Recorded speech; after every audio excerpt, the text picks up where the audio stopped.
It does not take much effort to see that Mormons are working very hard to tell outsiders or non-Mormons what they are really supposed to think about the Mormon Church. From a PR standpoint, Mormons are practically screaming at the top of their lungs. Mormons have jammed thousands of pro-Mormon propaganda videos onto YouTube. Most of them are very superficial. Many of them are slideshows. Most of them are based on canned media material from LDS Incorporated media sources. This material was provided by LDS Inc. for the specific purpose of creating a flood of seemingly spontaneous, independent pro-Mormon videos. LDS Incorporated wants to create an illusion that Mormonism is just naturally, spontaneously filling the earth by the will of God, just as Mormon leaders have said that it would. It's just another illusion that LDS Inc. wants to create as an element of self-fulfilling prophecy. In reality, it is a very concerted effort directed by LDS Incorporated headquarters, not by God. Realistically, most of the general population does not care about Mormonism. So Mormons are working very hard to find people who do care about religion and that are susceptible to the Mormon message about religion. Mormons align themselves with other common popular themes to help attract people to the Mormon faith. Patriotism and family unity are two themes that Mormons love to exploit to create interest in the Mormon Church. Once a susceptible person is found, the last thing Mormons want to have happen is seeing their new potential convert scared off by some of the more questionable aspects of Mormonism. The dictate of having to wear a specific, rather strange type of underwear is not a great selling point. So Mormons dodge this issue as long and as much as possible.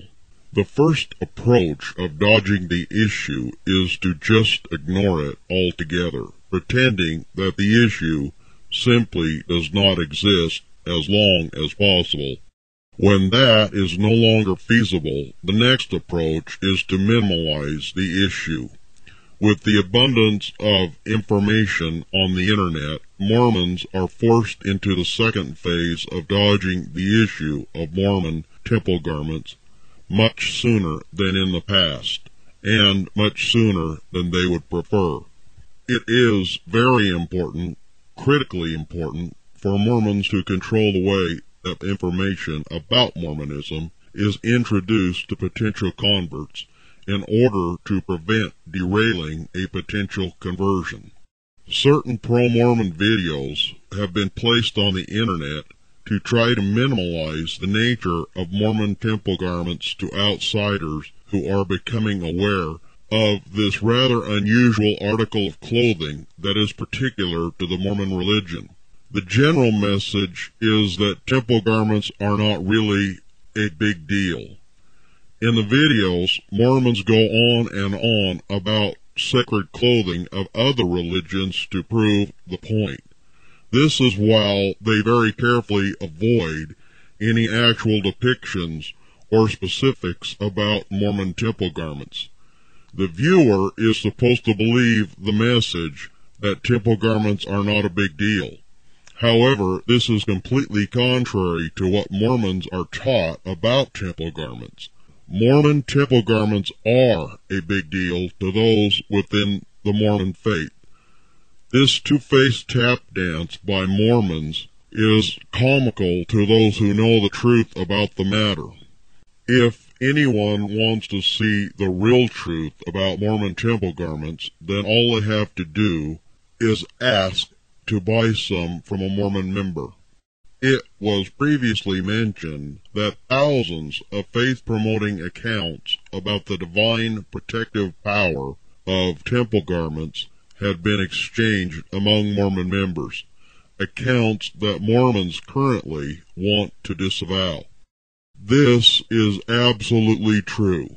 Being raised in a Mormon household by Mormon parents, I was painfully aware of the esteem that garments are given. I would occasionally see my parents' garments in the laundry, but as a young person I knew that I did not dare say anything even acknowledging the existence of temple garments, and if I had to go through the laundry for any reason, that I better not get caught handling any garments. Looking back, this may sound funny, but at the time, fear was definitely the overriding emotion. Unfortunately, getting older did nothing to alleviate the personal tension caused by the existence of Mormon temple garments. In fact, it only became worse as I was endowed and expected to wear temple garments myself. I still did not dare to openly mention temple garments to any of my elders in my family, even as I had become an adult and was expected to wear the damn things. I was temple endowed just prior to serving a mission, so I was shipped off on my mission with a new wardrobe that included this strange new underwear. This was in the day when temple garments were one-piece units. I had never worn the things before, and the fit of all my new underwear was not right. I did not dare complain about the situation because any complaint would be viewed as a negative reflection on this special new privilege that had been granted to me. The fact that I was absolutely miserable in these stupid things would not be given due consideration. It would only be viewed as some sort of personal defect. I nearly went insane trying to put up with my new temple garments. I cannot even begin to tell anyone how much I hate the goddamn things. After a few weeks in the mission field, I finally had to sew the bum flaps closed in all of them to keep them from driving me crazy.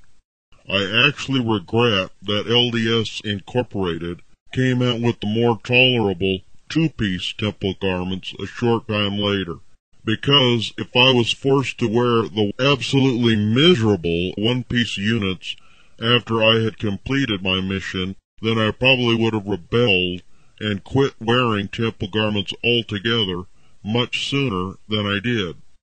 It would be impossible to really convey to anyone how glad I am to be rid of these stupid things that made me miserable and served as a constant reminder of the day I was molested in the Mormon temple and threatened with having my throat cut in the name of Mormonism.